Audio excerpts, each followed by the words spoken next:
Average American spends over $1,000 doing gift giving during the holiday season. And when you add entertainment and travel, that average bumps up to over $1,600 for the holiday season.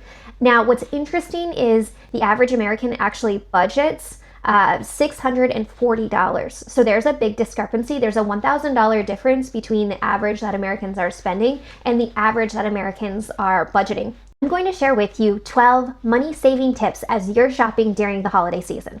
Hi, I'm Heather. If you haven't met me yet, I paid off $140,000 of debt in my 20s and became a millionaire in my 30s. And so I have a lot of knowledge about building wealth and saving money, and I'm excited to share this with you. I provide educational videos so that you can do the same. Are 12 tips to save money, protect your budget, and still make Christmas magical. So, tip number 1 is to open a separate savings account. So what you can do is you can take the budget you set for the holidays and divide it by 12, and then every month during the year, contribute to that savings account. So you have a separate account that you know exactly how much you can spend and you have waiting for you in advance, so you don't need to go into credit card debt and pay it off backwards. You can already have that money available to you going forward. Number 2, set an actual budget. Most people actually skip this step, but this is so important. Figure out how much you can spend comfortably and then stick to it. Number 3 is to use last year's spending as a starting point to figure out your budget. Did you spend too much? Did you spend too little?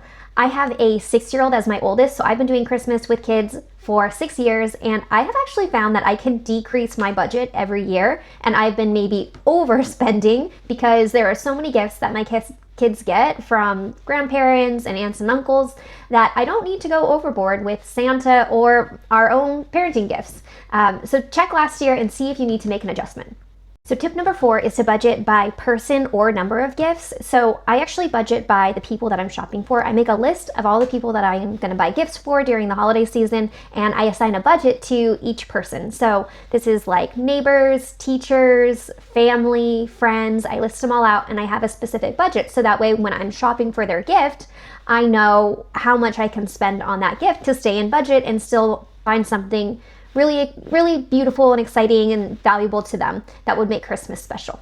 Number 5 is to add gifts to your cart if you're shopping online, and then wait, because often retailers will send you what's called an abandoned cart email, which is people that I put things in their cart and then they didn't actually buy them. They'll send you an email to get you back to buy with a discount. So wait like 24 hours and usually that will come in your email.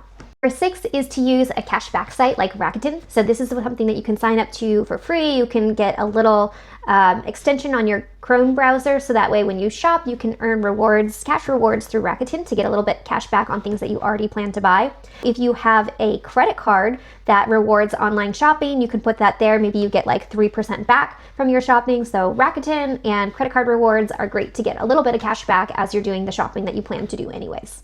Tip number 7 is to sign up for the email list of the stores that you're planning on shopping. So you've created your shopping list, you know what you want to buy for each person, and you know what stores you're going to buy those at. Go ahead and sign up for their email list. I know it means more notifications, but these also do mean coupons that you otherwise would not have access to, and so there is savings when you sign up for those email lists. Tip number 8 is to not shop too early. So here's the thing.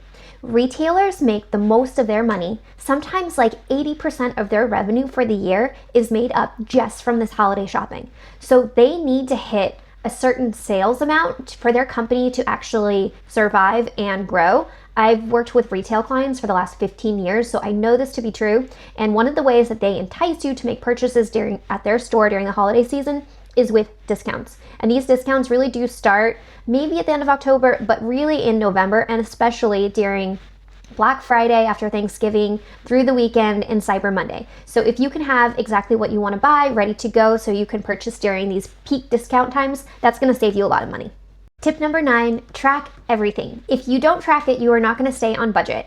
And if you don't have a budget yet, I highly recommend you download my budget template. It's completely free and it will help you stay on track during the holidays and the entire year as well.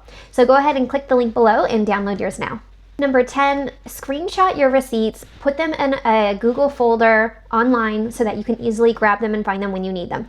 This will save you so much. I can't tell you how many times I needed to return something that I just didn't have the receipt for. So do yourself a favor, just take a picture of it and put it in your Google Drive. Number 11 is to add return deadlines to your calendar, especially for some of your larger gifts that you're just not sure about whether they'll be returned or not. Most return windows are like 30 to 60 days, so make sure you do check what the return policy is and mark it on your calendar so you do have the option to take it back if you need to. Number 12 is that personal gifts don't even need to be expensive. So for teachers and neighbors, maybe you could make some really beautiful holiday cookies to share with them. Or for grandparents, maybe they would love an ornament that has a picture of your family on it. These don't need to be huge, expensive gifts to make a great experience. So really think about how people will feel when you give the gift, because often it's the gift itself, the gesture of giving something, that is so exciting. And so think about that before you take out your credit card. Is there something that you can do that's a little bit more personal, or is there an experience that you can have? Because people really do think about how they feel and not necessarily what they're getting. So I hope that these tips have really helped you. I know that I've applied these to my own shopping and I've been able to save more money every single year. So while the general population is spending more on Christmas every year, I've been able to spend a little bit less every year and have a truly magical holiday with my family. And I hope that you can do the same. So save this, share it, and if you want more tips on saving money and building wealth, then please subscribe.